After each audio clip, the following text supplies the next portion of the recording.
Hi, Assalamu alaikum. This is Leslie again, and I will be talking once again about abrogation in this fifth video in a series of 6. As usual, we'll begin by recapping the main lessons we have kind of explored in the past videos. So, as you recall, I highlighted the fact that abrogation is a very important topic because it is closely linked to the current global situation where we see the Islamic world pitted more or less against the rest of the world, or the Western world in particular. And we have heard, of course, and seen evidence of the so-called war on terror and many other things. In relation to the war on terror, I would like to mention a book by David Ray Griffin called The New Pearl Harbor, which explores the events that happened on 9/11 and gives an alternative explanation to what really transpired on that day.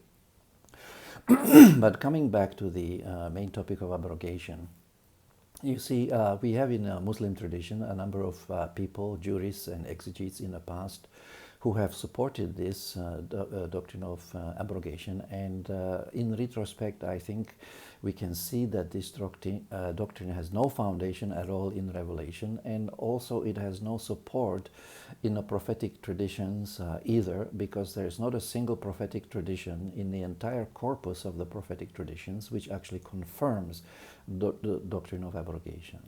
We have also seen that nearly all present-day jurists reject the doctrine of abrogation, and these jurists include people like Muhammad Ghazali, Muhammad Asad, Muhammad Abdu, Rashid Rida, Fazlur Rahman, also Said Qutb and Ismail Faruqi, and from the old days Abu Muslim al-Isfahani. So the contemporary opinion is almost united against the doctrine of abrogation.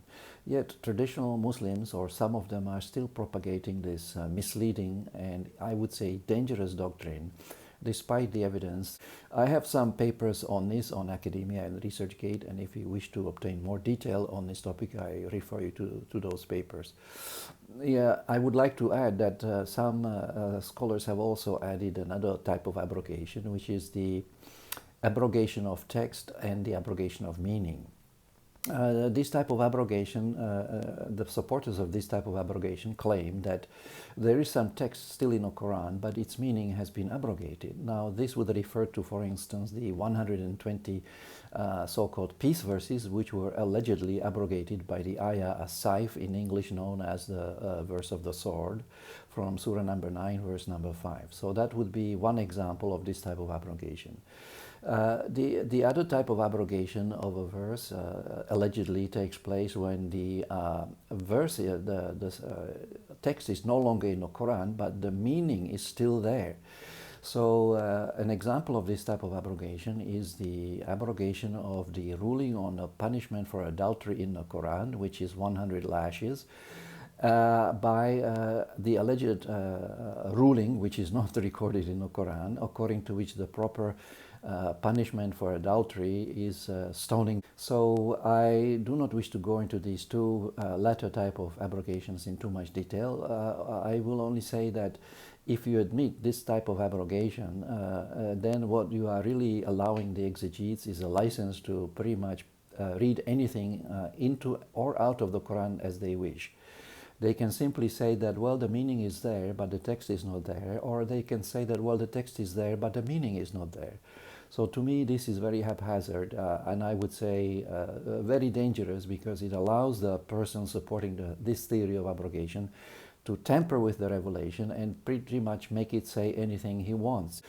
So now, coming back to the significance of abrogation more generally, especially the abrogation of the previous revelations by the final revelation, this idea that the previous revelations were completely abrogated and cancelled kind of places the non-Muslims and the Muslims at a kind of in a kind of adversarial position, where the Muslims, or those Muslims who support the theory of abrogation, claim that their revelation is the only authentic surviving revelation, and that everyone else is basically doesn't have anything really to stand on, as the Quran sometimes puts it. Well, that is not the case.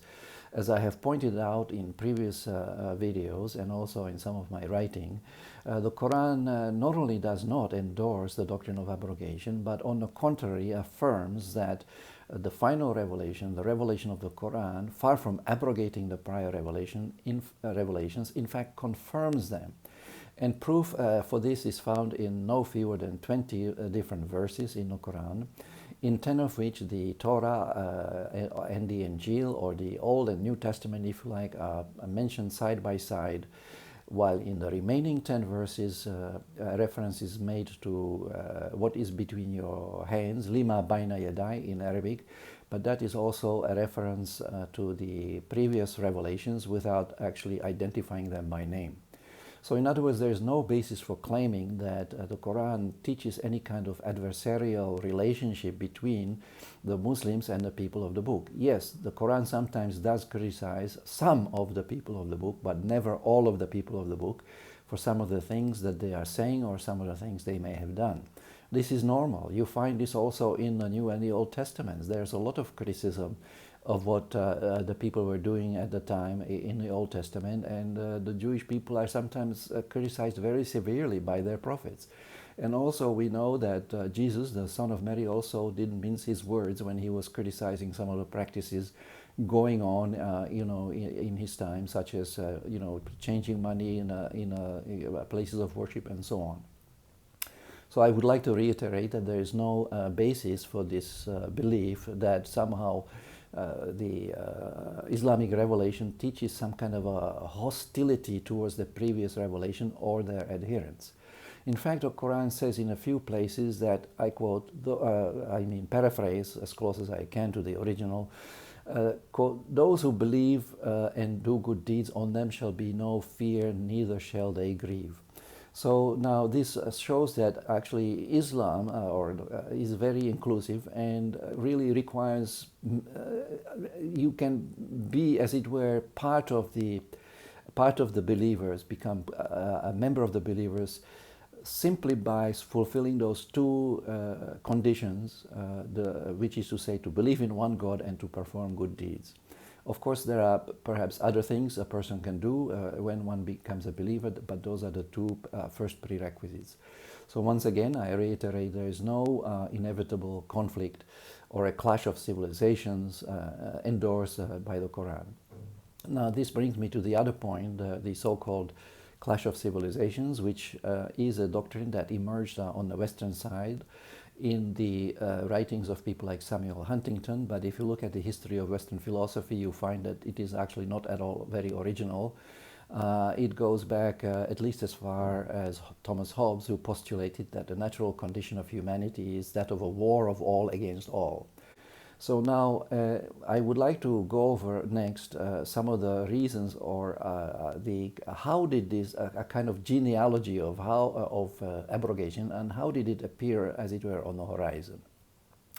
Well, in brief, the doctrine of abrogation emerged as a result of the disagreements between the traditionists and the rationalists about the role of reason and tradition in relation to revelation. Because, you see, as the revelation came, different people began to dispute about what this particular verse meant or that particular verse meant, and some of the people relied more on their reason or akal, their intellect, and other people preferred to look towards tradition to interpret the revelation. So this is where it started.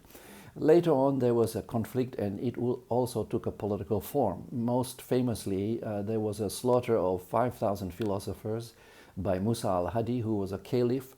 I think he was the older brother of Harun al-Rashid, and this slaughter took place in 786.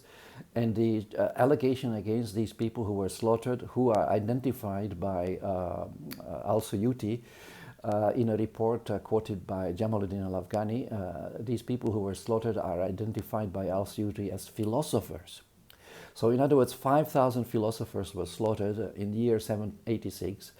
And quite frankly, I have to mention that this event reminds me of a similar event that happened about 1,000 years later During the so-called reign of terror of the French Revolution, where approximately 16,000 followers of tradition, if you like, were slaughtered at the guillotine, except that in the case of the European experience, it was not the rationalists who were the target of persecution, but the traditionists.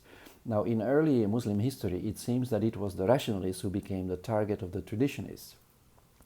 Anyway, the slaughter of 5,000 philosophers, and perhaps I should add that I'm a little bit surprised at how little outcry there appears to be in the Muslim academia about this gross crime, mass murder in effect, when, for example, by contrast, in the Western world, the death of a single philosopher, Socrates, in Athens, some years earlier, created a huge uproar, and you can hear the echoes of this, outrage against the death of a single philosopher reverberating across centuries. And this event, the death of Socrates, is recalled even to this day in the best universities around the world, and he is seen as an archetype, as it were, of a thinker who fell into disfavor and opposed in some ways political power and perhaps even the religion of the Athenians, because after all he was accused of lack of belief in the many gods of the Athenians, which actually from a Muslim point of view is not such a bad thing.